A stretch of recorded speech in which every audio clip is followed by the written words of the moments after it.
तो आदाब नमस्कार गुड इवनिंग सत श्री अकाल। आप सभी लोग का स्वागत है मिस्टीरियस क्राइम तक के इस चैनल पे। उम्मीद करता हूँ आप सभी लोग खुशहाल होंगे। मैं 2023 में 4 चैनल पे काम कर चुका हूँ, लेकिन चारों चैनल यूट्यूब की वजह से मोनेटाइज नहीं हुए, मतलब उससे मैं कुछ भी अर्निंग नहीं कर पा रहा था। जिसके बाद ये 5वां चैनल मैंने शुरू किया है। मैंने 2-3 वीडियो इस चैनल पर डाला था, लेकिन अब इस चैनल पर मैं परमानेंट काम करूँगा, डेली काम करूँगा। आपसे ये निवेदन है, अगर आप इस चैनल पे नए हैं तो चैनल को सब्सक्राइब करके बेल आइकन ज़रूर दबा दें, क्योंकि इस चैनल पे मैं अभी सीरियल किलर की सीरीज शुरू कर रहा हूँ। मैं अभी शुरुआत में सीरियल किलर के बारे में बताऊँगा। इंडिया के हो सकते हैं वो सीरियल किलर, बाहर के हो सकते हैं, अलग अलग जगह के सीरियल किलर होंगे। जिसमें से मैं आज साइनाइड मल्लिका के बारे में बताने जा रहा हूँ। इसके बाद साइनाइड मोहन, ऑटो शंकर और ऐसे ऐसे करके बहुत सारे सीरियल किलर जो कि इंडिया में हुए हैं और बाहर के देशों में हुए हैं, सबके बारे में आपको डिटेल जानकारी दूंगा। इसलिए आपसे निवेदन करता हूं कि इस चैनल को सब्सक्राइब करके बेल आइकन ज़रूर दबा लें, क्योंकि ये चैनल नया है, हमें आपके सपोर्ट की बहुत ही ज़्यादा ज़रूरत है। अपनी बातों को आपके सामने रख चुका हूँ, अब सीधे कहानी पर आते हैं। ये कहानी शुरू होती है 1970 में। कर्नाटक में एक जगह पड़ता है कग्गालीपुरा। वहाँ पे एक महिला का जन्म होता है जिसका नाम रहता है केडी केम्पम्मा। 1970 में उसका जन्म होता है। परिवार की स्थिति ज़्यादा ठीक ठाक नहीं थी।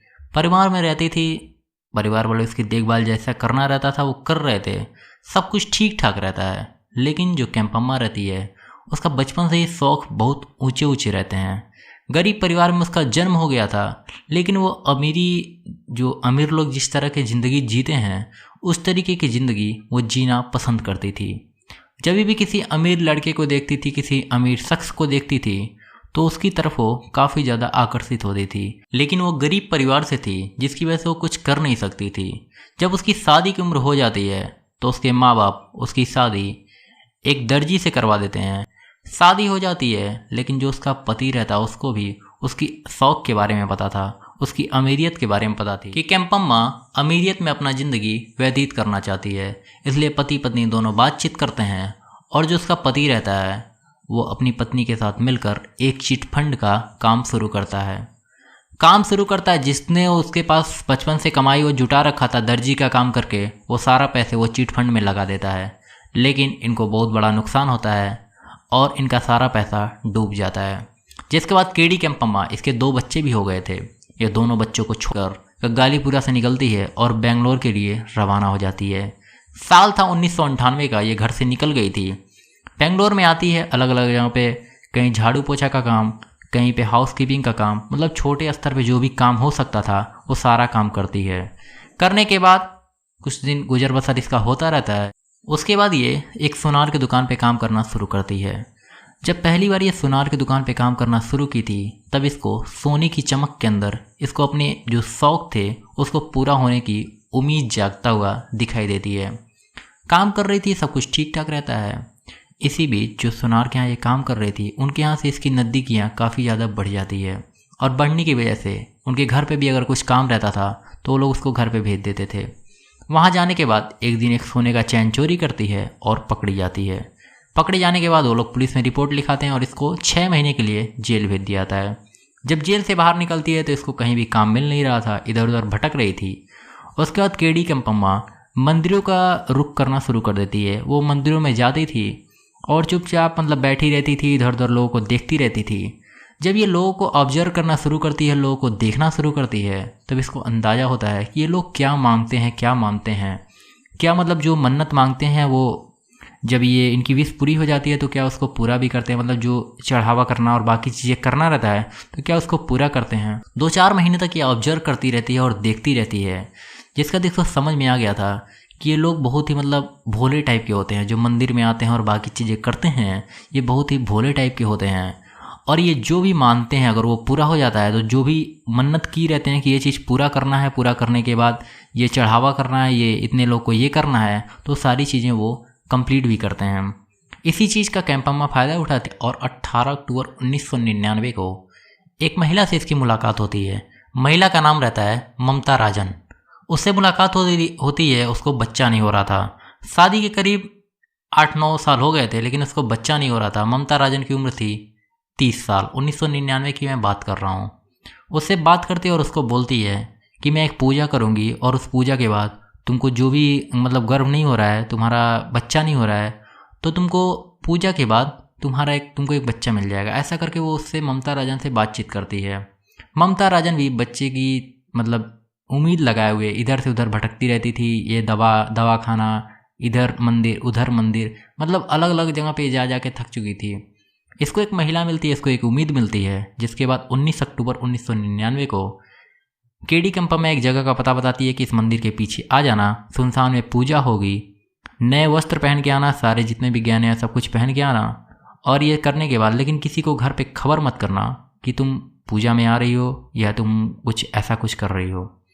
ममता राजन ऐसा करती है, घर पे जाती है, पूजा पाठ का जो भी सामान रहता है वो लेती है और नए वस्त्र पहनती है, सारे जितने उसके पास ज्वेलरी रहती है सब कुछ पहनती है, और उसके बाद मंदिर के कोने में जहाँ पे केडी केम्पम्मा ने उसे बुलाया था वो आ जाती है। आने के बाद दोनों पहले जो भी बातचीत करनी रहते करते हैं, और उसके बाद एक लोटा रखा हुआ था, उसमें केडी केम्पम्मा ने पहले ही साइनाइड मिला के रखा था।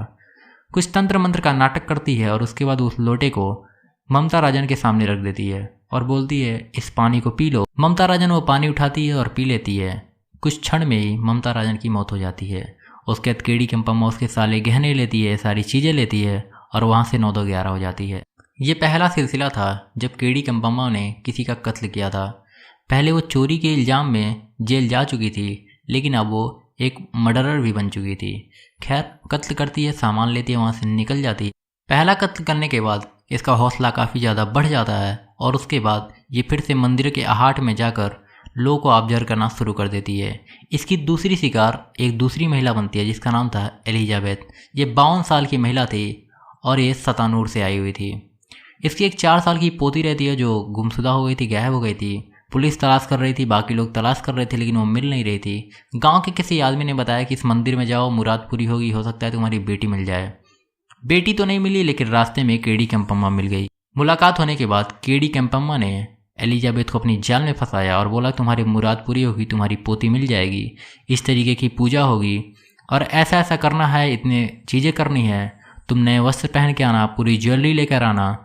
ऐसी ऐसी बात करके उसको फंसा के मंदिर के अहाटे में बुलाती है।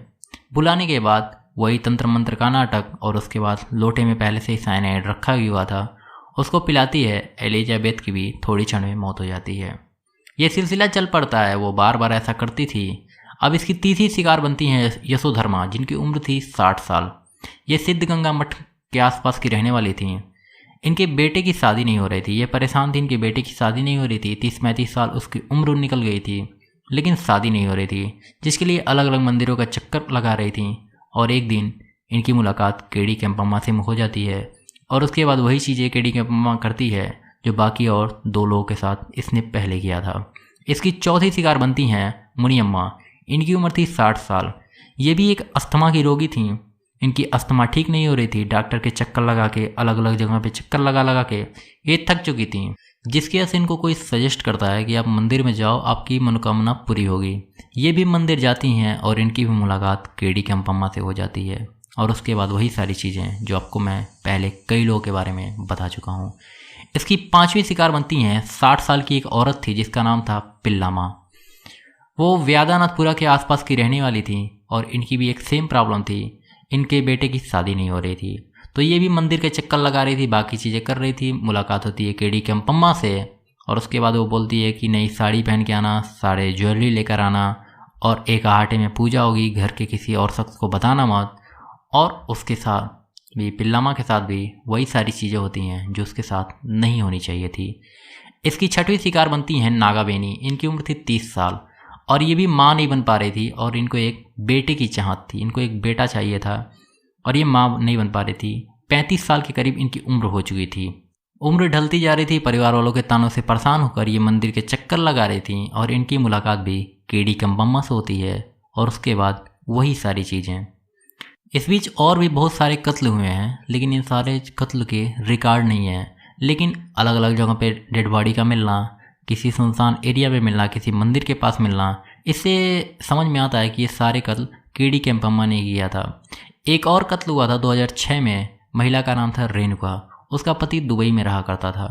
इसकी भी कुछ मनोकामनाएं थी। इसके शादी के बाद 7 साल हो गए थे लेकिन इसको बच्चा नहीं हो रहा था। खैर बच्चा नहीं हो रहा था, अचानक से वो गायब हो जाती है। गायब होने के बाद जो इसका पति दुबई में रहता था वो इंडिया आता है। इंडिया आने के बाद FIR और बाकी चीज़ें करता है, लेकिन पुलिस अपनी जांच पड़ताल सही तरीके से नहीं करती है, लापरवाही करती रहती है। जिसके बाद जो उसका पति रहता है अपने तरीके से जांच पड़ताल करता है तो उसको पता चलता है कि एक महिला है जो कि इस तरह की दिखाई देती है और उसका शकल और बाकी चीज़ें KD केम्पम्मा से काफ़ी ज़्यादा मिलती थीं।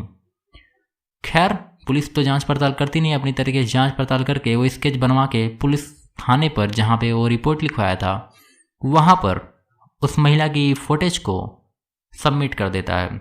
अब तारीख आती है 31 दिसंबर 2008 की। एक मुखबिर बताता है कि आप जिस महिला की फुटेज एक बार मेरे को भेजे थे उसी तरह की दिखने वाली महिला एक बस स्टेशन पर बैठी हुई है। उसके बाद पुलिस की टीम थोड़ी एक्टिव होती है और उस बस स्टेशन पर पहुंचती है। पहुंचने के बाद उस महिला को पकड़ती है। उसके बैग को खोला जाता है तो उसके बैग के अंदर बहुत सारी ज्वेलरी, बहुत सारे गहने सोने चांदी के। उसके बाद उसको पूछताछ की जाती है कि ये गहने कहाँ से आए, ये सामान तुम्हारे पास कहाँ से आए। तब वो बताती है कि मैं ये गहने घर से कुछ लेकर आई हूँ, कुछ परिवार से लेकर आई हूँ, मतलब इधर उधर की बातें कर रही थी। जिसके बाद पुलिस की टीम उसको उठाती है और उठाने के बाद थाने पर लेकर आती है।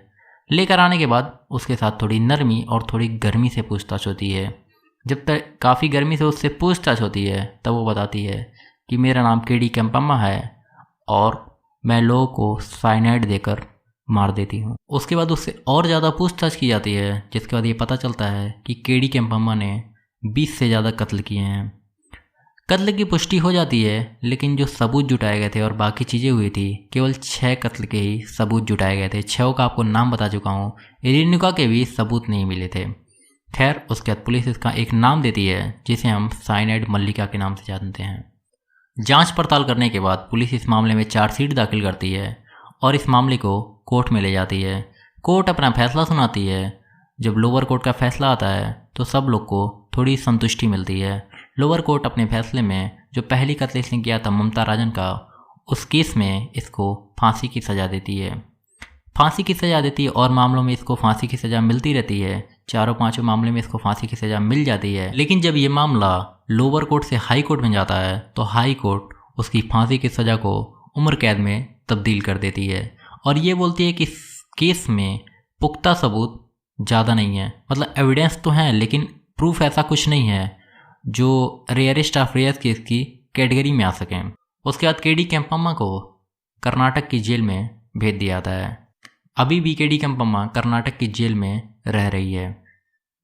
तो ये थी आज की कहानी। आशा आपको कहानी पसंद आई होगी। अगर आपको कहानी पसंद आई हो तो आपके जो भी सुझाव हों, जो भी सवाल हों, हमें कमेंट बॉक्स में ज़रूर बताएं। साथ ही साथ अगर आप हमें कुछ कहानी भेजना चाहते हैं तो आप हमें मेल कर सकते हैं। हमारी मेल ID आपको चैनल के डिस्क्रिप्शन में मिल जाएगी।